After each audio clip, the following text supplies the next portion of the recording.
I am going to talk, I had the privilege of meeting Father Robert months ago, must be.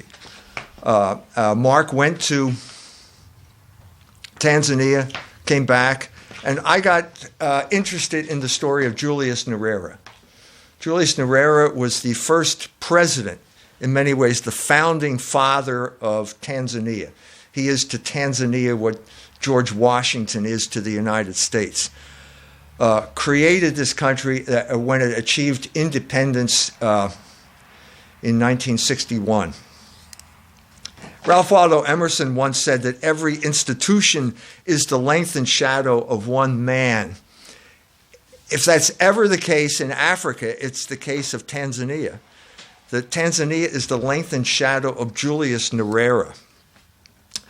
Julius Kambaga Nyerere was born on June 13th, 1922 in Batiame to a local Zanaki chief called Nyerere. The fact that he was a Zanaki is significant. Tanzania, like most African countries, is made up of numerous different ethnic groups. I think Kenya has 70-some different ethnic groups. Tanzania, if I understand correctly, has 120 different ethnic groups. The Zanaki are one of the smallest tribes in Tanzania. This is significant because one of the biggest problems in Africa after independence is the issue of ethnic warfare. Julius Nyerere's great achievement was that he created a nation out of various ethnic groups. As far as I can tell from my research, no one has done that in sub-Saharan Africa. No one has achieved that. And part of the reason he achieved it is because, as I said, that the Zanaki were so small that, in a sense, he couldn't conceive of a nation based on the Zanaki. In Kenya, on the other hand, we had a man by the name of Jomo Kenyatta, who was the founding father of Kenya. He was a Kikuyu. The Kikuyu are the biggest tribe in Kenya. They're a powerful tribe, and in many ways, Jomo Kenyatta never got over that. He always considered himself a Kikuyu and always, in a sense, thought of Kenya as an extension of the Kikuyu nation. And as a result, they never had the unity that Tanzania had. The other significant factor is that Julius Nyerere was a Catholic. I think this is one of the main accomplishments of Catholicism in the world, is that it provides a universal framework that allows people to collaborate with each other. Now, I sent you an article called Ethnos Needs Logos. I was in Mexico early last year at a conference, and one of the people there was David Duke, of all people, the famous white racist from America. And we got into a big discussion about ethnicity in Mexico. And part of what I realized when I was there in Mexico is that Mexico was like every other country in the world. There are all these different ethnic groups in Mexico. The Spaniards came. The Spaniards, in a sense, conquered Mexico. And there was this period of upheaval. And then a miracle happened. A literal miracle, in that Our Lady of Guadalupe appeared to the Mexican people. Okay, I knew that. I knew that Our Lady of Guadalupe appeared, but I didn't realize what the miracle was. The miracle was that she created, like that, the Mexican nation. And the Mexican nation came into existence like that because all of those tribes converted to Catholicism. And Catholicism was the institution that allowed all of these various ethnic groups to get along with each other. Tanzania is the only country in Africa where that happened. And I have to say, it was partially due to the fact that Nyerere was a Catholic.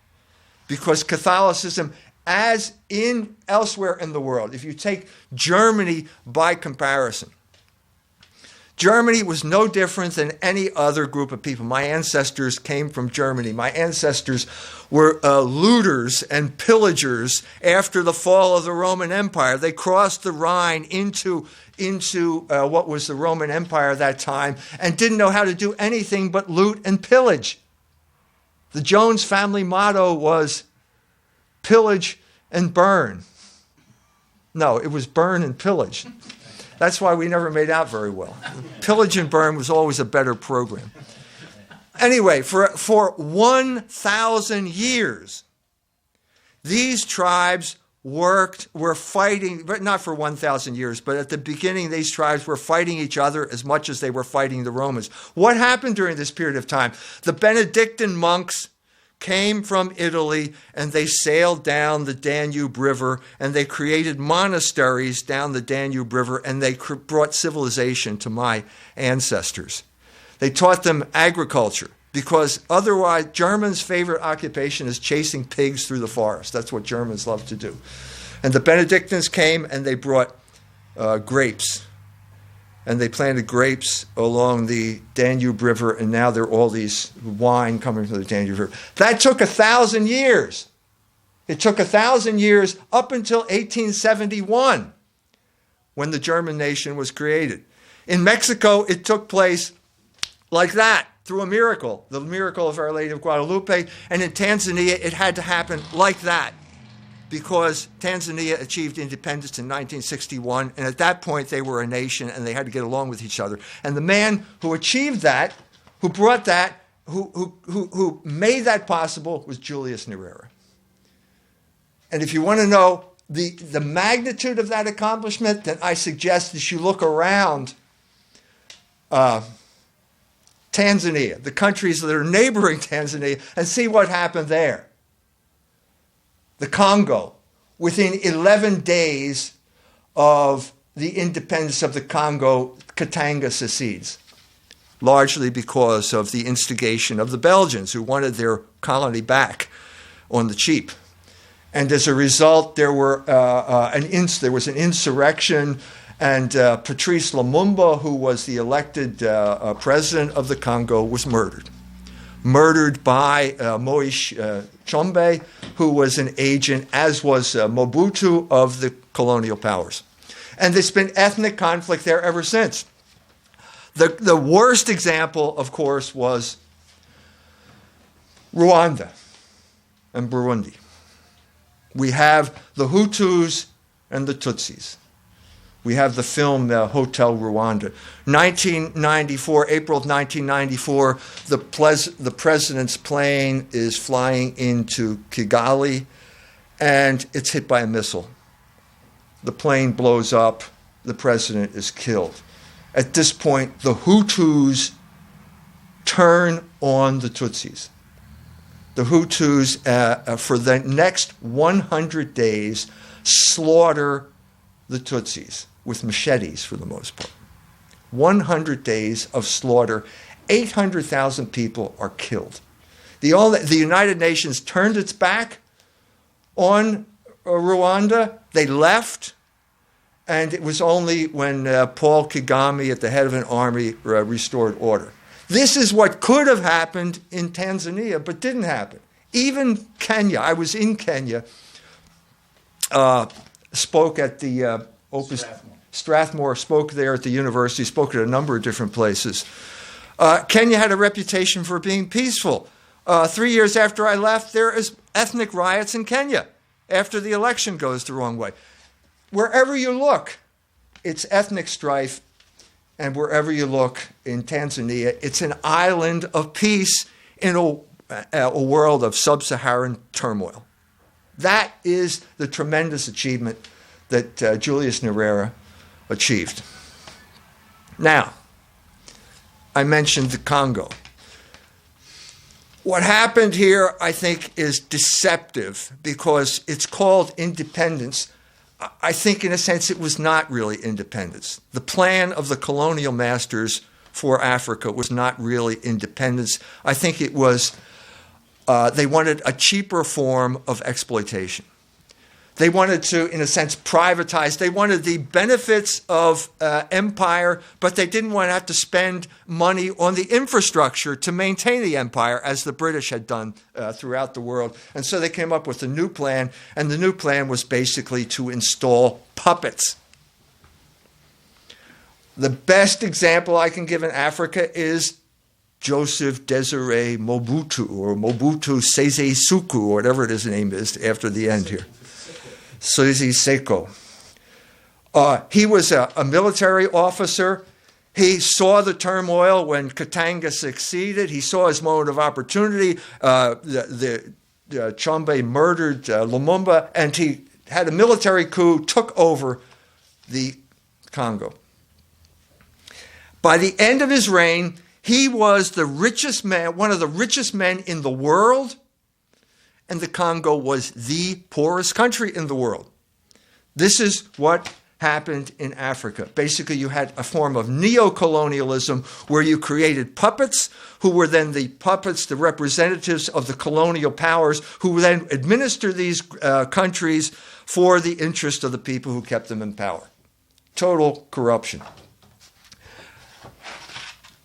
Julius Nyerere always was aware of this. No one, even the people who think he had his faults, no one ever accused him of being a puppet of the colonial powers. In many ways, he had the exact opposite reputation. He had become too unpredictable because independence took place at a crucial geopolitical moment, and that moment was the Cold War. And no matter where you were in the world, you were involved in the Cold War, and Africa was no exception.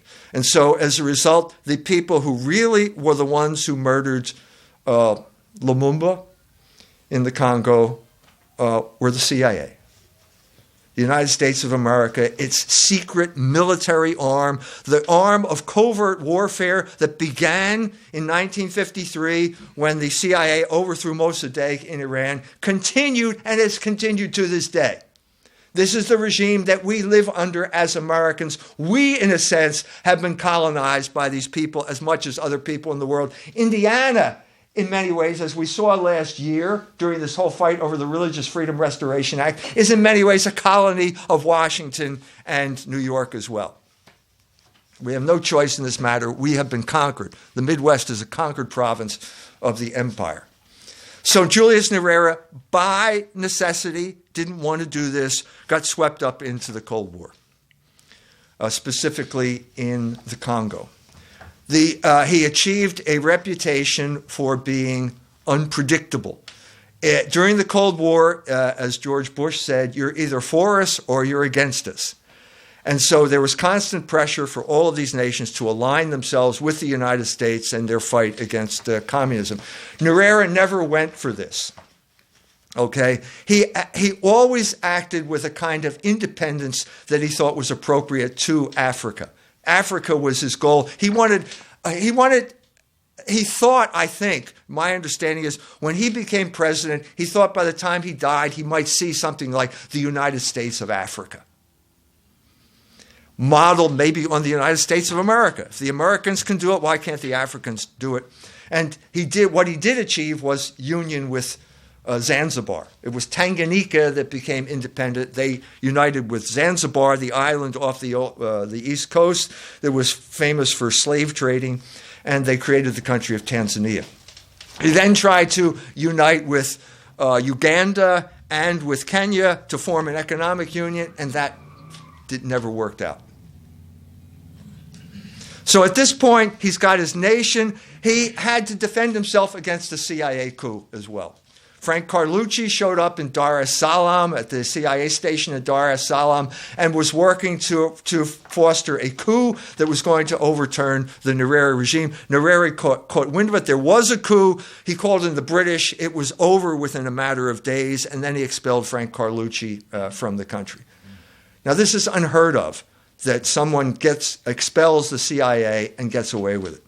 But this is part of the era that we're talking about here. So what happens is he now establishes the nation He has created a nation. He has established its borders. He has defended it now against foreign subversion, foreign attack. He has established himself as independent or in the middle of the Cold War. He's not going to take directions from the East or from the West, although the West tends to think of him as a communist because he's bringing people in. One of the people he brought in addition to this, as I said, he talked about Africa. He gave a home to every African liberation movement on the continent. So Nelson Mandela could find refuge there. Anybody, Milton Obote, after Amin overthrew him, he found refuge in Tanzania. He was supporting, and as part of this liberation group, part of the liberation groups, he brought in probably the most famous revolutionary of the 20th century. He brought in Che Guevara. Che Guevara came to the Tanzania. Tanzania is right across the lake from the Congo. He had established a base of operations in Tanzania and then went to try to fight against the colonial powers in the Congo. He failed. He was too late. He eventually had to escape back across the lake, ended up in Dar es Salaam, where he spent a couple months writing his memoirs. Okay? So he's established the borders. He's established the nation. He's established his legitimacy as its leader. And now he wants to get his economic program going. So in 1967, he initiates what he calls the Arusha Declaration, or the Arusha Program. This is socialism. There's no way to get around it. It's socialism. Nyerere went to the University of Edinburgh to study for a graduate degree. He was in Scotland I believe it was 1949. England was a socialist country at this point. There's no question about it. Socialism, I am not a socialist, okay? Socialism, in my estimation, is the disease that capitalist countries pick up when the body gets sick from capitalism. It becomes socialist. This was the ideology that ruled the world at this point, and certainly the third world, and it also ruled what we call development economics at this point. So the problem here is that if you're going to conduct a war, you have to know who the enemy is. And so from a political point of view, Nyerere was smart enough to understand that the CIA was his enemy, and he was able to deal with that. From an economic point of view, he wasn't as clear because he thought that the IMF and the World Bank were his friends. At this time, the IMF and the World Bank believed in something called development economics. Development economics was basically Gunnar Myrdal, the Swedish socialist, his interpretation of Stalin's collectivization of agriculture and the 5-year plan for industrialization.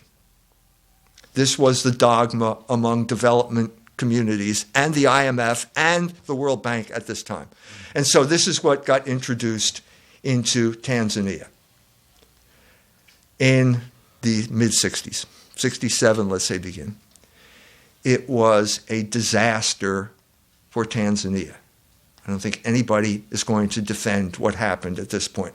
Within 7 years, when Tanzania achieved independence, it was one of the most prosperous agricultural regions in Africa. It had export crops like coffee and tea that brought in foreign reserves. The people were feeding themselves. There was no problem. Within 7 years, 7 years of socialism, Tanzania is importing food. There's famine. The Tanzanians cannot feed themselves. This was something that was perplexing to Julius Nyerere till the end of his life. He would say later on in his life, I did everything they told me. And when we began this program, the per capita income was $280 a year. And 10 years later, the per capita income is $140 a year in Tanzania. Why did this happen? This is one of the, in a sense, I'm giving you a interim report here. there's research that I still have to do here, especially about Nyerere's participation in this. Nyerere would later say that no one was forced to do anything. There are other people who contradict him when they say that. There are people who say that the army was involved in the collectivization of agriculture and that the Tanzanian peasants were basically forced into collectivized villages. The basis of this program was industrialization. They were going to use IMF money to bring industrial firms to Tanzania. They were going to produce shoes. They were going to produce cloth. They were going to produce beer. They were going to produce cigarettes. And these were all going to be government-protected industries because they were new, okay? I mean, this is not crazy. If they're new industries, they should be protected from foreign competition. Okay, that was the plan, but what happened was widespread corruption. No one ever accused Nyerere of being corrupt, of enriching himself at the expense of the Tanzanian people. But you can't say the same thing about the people that surrounded Nyerere. And so what happened was a corrupt socialist nomenclatura of the kind that grew up in Russia and Eastern Europe during this period of time, where in many ways the collectivization and the industrialization was much more effective than it was. It was a failure in Tanzania. It just failed. And so by the mid-70s, you have a situation where this prime agricultural land in Africa can't even feed itself. And they're spending hundreds of millions of dollars a year importing food to feed the starving Tanzanians. At this point, things go from bad to worse because Idi Amin, who overthrew Milton, another founding father, invaded Tanzania in 1978. And now there was a war. And so Nyerere declared war on Uganda. He invaded Uganda, and he did the world a great favor by getting rid of Idi Amin, who was one of the worst dictators in the history of Africa. A man who would chop the heads off of his opponents and put the heads in the refrigerator. And then he would open the refrigerator door and he'd lecture the heads of his opponents. Anyway, he did the world a great favor by ridding Uganda of Idi Amin, but the country is in serious problem now because they had to basically requisition all of the vehicles there for the war, and now the crops aren't being harvested, and so they're in big trouble. By 78, 79, they're in big trouble. But at this point, the world changed. And by the world, I mean the big world outside of Tanzania, and the whole world went from being socialist to being capitalist with a vengeance. Right around this time, Paul Volcker became head of the Federal Reserve System in the United States.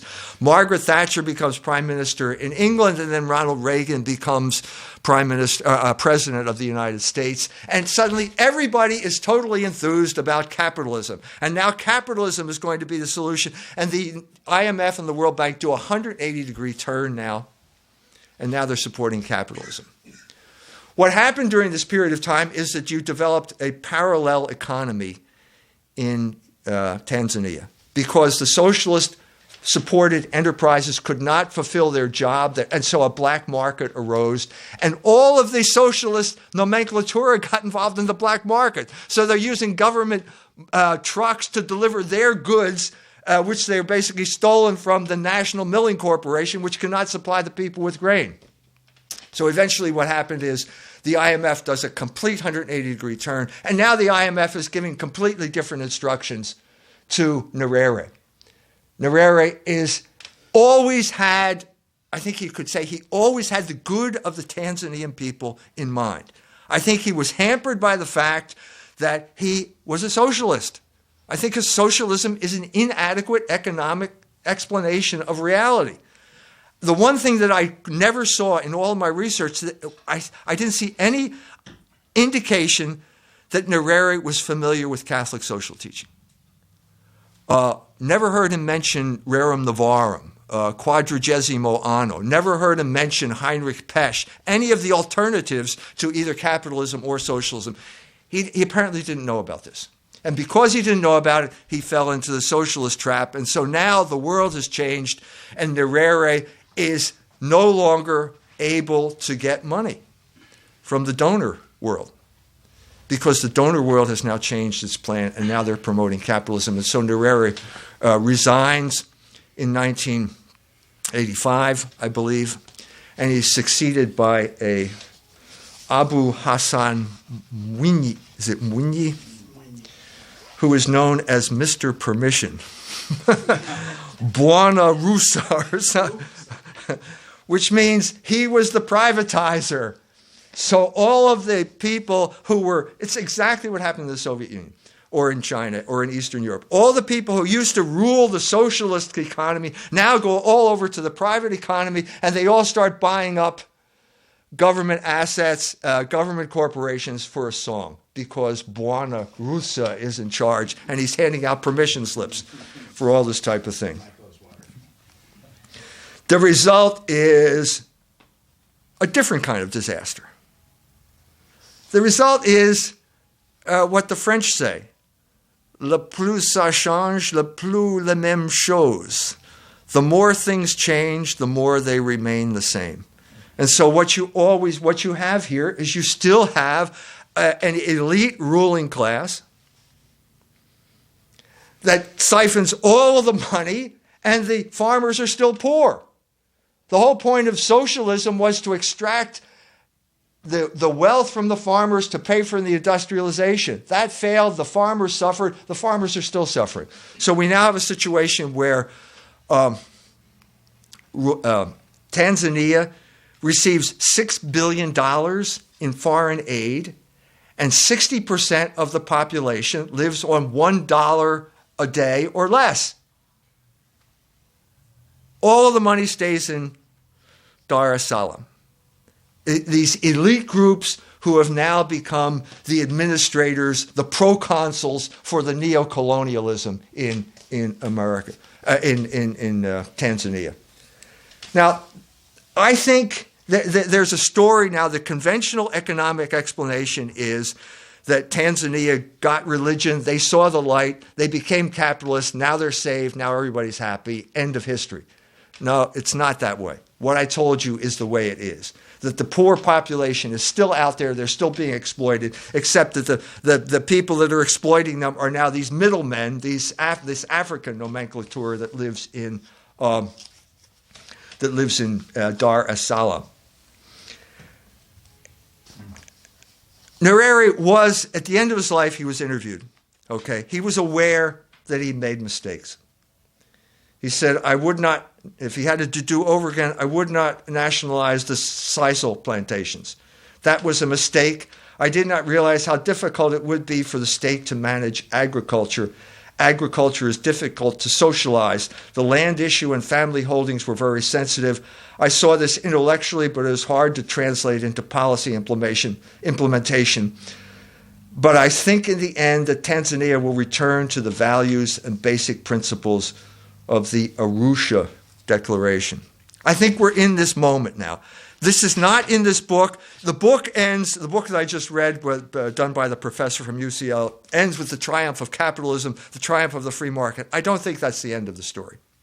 I think that throughout the world, people are having what we call buyer's remorse in places like Poland, for example, and in places like Tanzania. This, I think, is the Catholic moment of opportunity, because the Catholics have a third way that they can propose that will address the problem.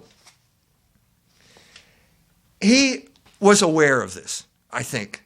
Nyerere was aware of this. People would ask him at the end of his life, why did socialism fail in Tanzania?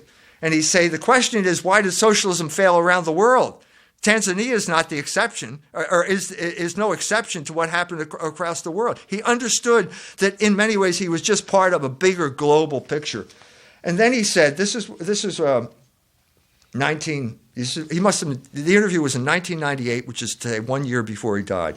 He said, I was in Washington last year at the World Bank. The first question they asked me was, how did you fail? I responded that we took over a country with 85% of the population illiterate. The British ruled us for 43 years. When they left, there were 2 trained engineers and 12 doctors. This is the country we inherited. When I stepped down, there was 91% literacy, and nearly every child was in school. We trained thousands of engineers and doctors and teachers. In 1988, Tanzania's per capita income was $280. Now in 1998, it is $140. This is after the switch over to capitalism. So I asked the World Bank what went wrong, because for the last 10 years, Tanzania has been signing on the dotted line and doing everything that the IMF and the World Bank wanted. Enrollment in school has plummeted to 63%, and conditions in health and other social services have deteriorated. I asked them again, what went wrong? These people just sat there looking at me. Then they asked, what could they do? I told them, have some humility. Humility. They are so arrogant. It seems that independence of the former colonies has suited the interest of the industrial world for bigger profits at less cost. Independence made it cheaper for them to exploit us. We became neo-colonies. Some African leaders did not realize this. The majority, and this I think gets to the heart of the matter as I see it. He hits the nail on the head right here. The majority of countries in Africa are hamstrung by debt. It is by the IMF. We have too much debt now. This is not just true of Tanzania, this is true of the United States. Michael Hudson just wrote a book called Killing the Host about the economy in the United States. What's the problem with our economy? What is strangling demand? It's debt. Ask anyone in his 20s how much student loan debt he has. Ask people how much housing debt they have. The country is strangling in debt because the capitalists have taken over the world, and Heinrich Pesch said capitalism is state-sponsored usury, debt. We have too much debt now. It is a heavy burden, a trap. It is debilitating. We must have a new chance. If we doubled our production and or debt servicing capabilities, we would still have no money for anything extra like education or development. It is immoral. He was always able to see the moral dimensions of these geopolitical issues. I think that was the genius of Nyerere. He supported the Biafran secession after opposing the Katangan secession because he knew that the Biafrans were being murdered. The Catholics in Biafra, the Igbo, were being murdered by the Hausa Fulani. And he understood the moral dimensions of that. The conditions, it is an affront. The conditions and policies of the World Bank and the IMF are to enable countries to pay debt, not to develop. That is all. And again, you hit the nail on the head, Julius, when you said that. They get new loans. The loans go right through the banks to pay off the old debt, and it never comes to help the people of the country. Let us argue the moral case. Let us create a new liberation movement to free us from the immoral debt and neo-colonialism. This is one way forward. Amen, brother. I think he hit the nail. I think he's right on target here. I think this is the moment that needs to be seized right now by us, by the Catholics, because we understand that usury is a sin. It has never changed, and the whole world is suffering under this burden of usury. In January 2006, the Bishop of Musoma instituted canonization proceedings for Julius Nyerere. In retrospect, it's hard to imagine a worse time in history, in church history, to introduce his cause. 1 month earlier, in December 2005, Joseph Cardinal Ratzinger gave his famous Curious speech about what it was like to be at the Second Vatican Council. During that speech, Ratzinger made it clear that his mind had been captured by the black operation which Time Life confected in collaboration with the CIA, known as the American Proposition. A long story we can talk about at some other time. After Ratzinger became Pope, this neo-Americanism spread throughout the Curia like wildfire, making it unlikely that the Congregation for the Saints was going to give serious consideration to a man who allowed Che Guevara to use his country as a base for guerrilla operations. The Ratzinger papacy collapsed 6 years later. At that time, I was in Qom in Iran talking to the mullahs who asked me if the Pope would ever come to Iran. Not this Pope, I said, remembering the Regensburg speech. When we got back to Tehran, the Pope had resigned, and the Iranians were saying, Jones is a prophet. Well, I am a prophet. And the proof that I am is that I am without honor in my own native place. And so to wax prophetic for a moment, I say to you that the world has changed since then. And the proof of the fact is that one of Che Guevara's former countrymen is now sitting on the chair of Peter. The advent of Pope Francis may be an indication that the time has arrived when Julius Nyerere can get a fair hearing in Rome.